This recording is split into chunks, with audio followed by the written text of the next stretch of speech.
블로그 포스팅을 하실 때 다들 열심히 쓰시잖아요. 유입이 되지 않기 때문에 성과가 일어나지 않기 때문에 오랫동안 블로그를 할 수 없다고 생각을 합니다. 안녕하세요, 태산 투잡러입니다. 블로그 포스팅을 하실 때 다들 열심히 쓰시잖아요. 그거에 비해서 내가 성과가 나오지 않는 이유, 그게 바로 저는 유입이라고 생각을 하거든요. 유입이 되지 않기 때문에 성과가 일어나지 않기 때문에 오랫동안 블로그를 할 수 없다고 생각을 합니다. 어쨌든 초보분들은 유입이 되고 그 글이 노출이 됐을 때 거기서 오는 재미를 느껴야지만 전 오래 할 수 있다고 생각을 합니다. 그렇기 때문에 상위 노출이 가장 기본이 되어야겠죠. 상위 노출을 위한 블로그 제목 찍는 방법을 오늘 한번 공유해 볼까 합니다. 상위 노출이란 사실 어렵지 않은데, 상위 노출이라는 게 어느 정도의 그 블로그 등급이 있어야 돼요. 그 과정까지는 한 번에 될 수 없고, 그 과정에서 이제 이렇게만 글을 쭉 쓰시면 아무래도 조금 더 빠르게 상위 노출이 될 수 있다라는 개념으로 강의를 들어주셨으면 좋겠고요. 상위 노출을 할 때는 이제 내 등급, 그리고 내가 쓸 주제, 그거부터 설정을 하고 시작을 해야 됩니다. 오늘은 화면을 보면서 제가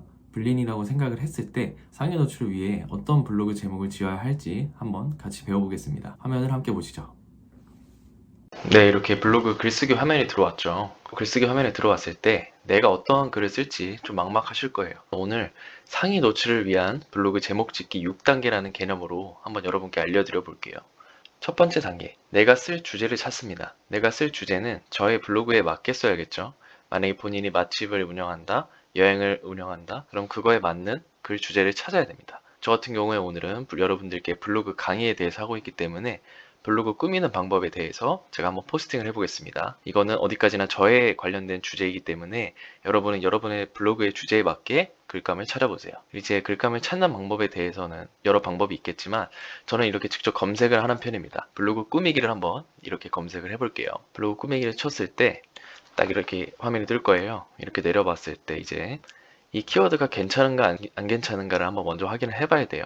제가 초보 블로그일 때는 일단 이렇게 한번 쫙 훑어주고, 아, 이런 내용을 쓰면 되겠다, 이 내용이 내가 알고 있는 내용인가 한번 검증을 거쳐줘야겠죠. 그 이후에는 블로그 꾸미기에 대한 검색량을 한번 확인해 줍니다. 검색량 확인 방법은 키워드 마스터라는 곳에 들어오면 됩니다. 네이버에 검색을 하시고 들어오시게 되면 여기다 이제 내가 쓰고 싶은 키워드를 한번 검색해 주세요. 이제 블로그 꾸미기죠. 꾸미기의 총 검색량은 PC 7120, 모바일 7310, 이렇게 해서 총 14,000 정도가 나오고 비율은 21 정도 나옵니다. 이렇게 좋은 비율은 사실 아니라고 저는 생각을 하고, 비율 같은 경우에 저는 한 자릿수를 좀 추천을 하는데, 특히 블로그 등급이 낮을수록, 블로그 지수가 낮을수록 조금 더 낮은 비율을 선택하시는 게 좋습니다. 그랬을 때 어떤 걸 또 이제 해야 될지 막막해지죠. 대형 키워드까지는 아니어도 중대형 정도 되거든요. 중대형 키워드를 쪼개는 겁니다. 블로그 꾸미기를 검색했을 때 제일 중요한 게 이 키워드의 연관 검색을 한번 확인해 주는 겁니다. 이렇게 네 가지가 나오죠. 저 같은 경우에는 네이버 블로그 꾸미기를 한번 눌러볼게요. 확실히 키워드의 검색량은 줄었지만 총 조회수는 한 4,000 정도 되고 비율도 많이 줄었어요. 지수가 낮다면 이런 키워드로 바로 세팅에 들어갑니다. 일단 제목을 네이버 블로그 꾸미기를 메인으로 잡아주고, 여기서 또 파생되는 키워드를 찾아줘야 돼요. 이것만 쓰기에는 저희가 제목이 너무 아깝잖아요. 그랬을 때 저는 관련 키워드를 또 여기 한번 살펴봅니다. 키워드 마스터에서 이제 블로그 만들기나 이렇게 눌러보면 오히려 더 좋은 키워드가 나올 수도 있어요. 검색량이 뭐 더 많긴 하지만 비율이 좀 높기 때문에 계속해서 모든 걸 한 번씩 눌러봅니다. 여러분도 하시고 싶은 키워드를 찾으시고 이렇게 하나씩 눌러보세요. 사실 이런 키워드들은 너무 검색량이 작기 때문에 굳이 넣는 건 좀 불필요하다고 생각이 들고, 이렇게 봤을 때 없으면 다시 네이버로 돌아와서 저희가 원래 하려고 했던 키워드를 다시 검색을 해줍니다. 제가 지난 영상에서 말씀드렸다시피 인기 주제, 이 스마트 블록에 대해서 한번 살펴보는 겁니다. 사실 여기 있는 것도 엄청난 대형 키워드가 아니면 막 좋은 키워드들이 딱히 없어요. 그렇기 때문에 일일이 한번 찾아보는 것도 중요하고, 아니면 그냥 저 키워드만 노리고 들어가시는 것도 좋습니다. 어쨌든 내 블로그 지수가 낮다 그랬을 땐 이런 거라도 노리는 게 좋습니다. 이런 거라도 노려서 여기서라도 이제 1등을 하게 되면 유입량이 어마어마해질 거거든요. 사실 네이버 블로그 대문 꾸미기라고 했을 때 2022년 글들이 지금 이렇게 상위를 먹고 있어요. 이런 거는 저는 해볼 만한 상태라고 생각하거든요. 일일이 하나씩 다 검색을 해보면 제일 좋아요. 근데 제가 봤을 때 이 키워드 자체가, 기본 키워드 자체가 중요한 키워드이기 때문에 좋은 서브 키워드들이 딱히 보이지 않아요. 그랬을 때 꿀팁이 있는데요. 다른 분들이 사용하신 제목을 한번 살펴보는 겁니다. 이렇게 썸네일 만들기나 뭐 사용법 이런 것도 많이 사용하셨죠. 이런 키워드들을 보고 또 내가 좀 들어갈 만한 키워드가 있나 이렇게 파악해 보는 것도 좋은 방법이라고 생각합니다. 스마트 블록도 확인했고 이미 선점하고 있는 키워드들을 확인했다면 여기서 내가 해볼 만한 키워드를 한번 또 선정을 해보는 겁니다. 블로그 대문 꾸미기를 했으니까 저였으면 블로그 메인 꾸미기도 한번 검색을 해볼 수 있지 않을까 라는 생각이 듭니다. 근데 이렇게 계속 찾아보는 거예요.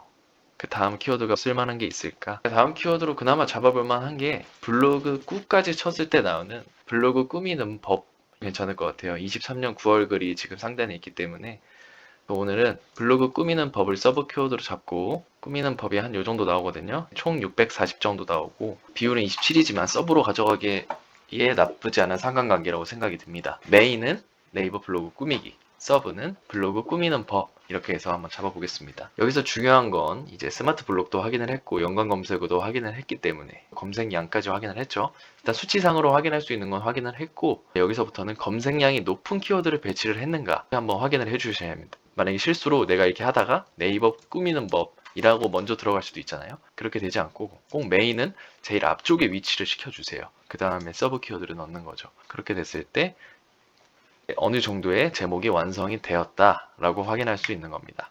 사람의 심리를 끌어낼 수 있는 게 뭘까요? 바로 궁금증을 자아내게 하는 겁니다. 후킹이라고 하죠.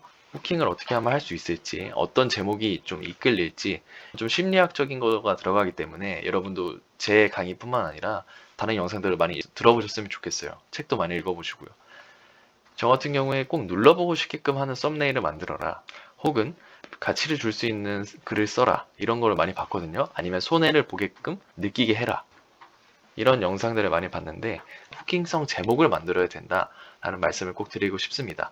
이런 건 좀 다른 영상들도 한번 찾아보셔서 여러분의 가치를 올릴 수 있게끔 계속 디벨롭 해보시는 게 좋을 것 같습니다. 오늘의 후킹성 포인트는 저는 이렇게 한번 잡아볼게요. 무료라는 걸 강조를 하면서 0원이라는 숫자로 후킹을 한번 해보겠습니다. 상위 노출을 위한 블로그 제목 짓기 6단계에 대해서 제가 다시 한번 정리를 해드릴게요. 첫 번째, 내가 쓸 주제를 찾는다. 두 번째, 키워드를 정한다. 세 번째, 검색량을 확인한다. 네 번째, 연관 검색어를 확인한다. 연관 검색어도 이제 마찬가지로 검색량 확인을 해주셔야 됩니다. 그리고 연관 검색어를 다 찾았다 싶을 때 스마트 블록도 한번 확인해 주세요. 제일 좋은 건 연관 검색어와 스마트 블록이 함께 걸려 있는 게 가장 좋다고 저는 생각을 합니다. 지수가 낮을수록 높은 검색량을 가진 대형 키워드를 잡을 수 없어요. 그렇기 때문에 스마트 블록 작은 거부터 하나씩 쌓아가세요.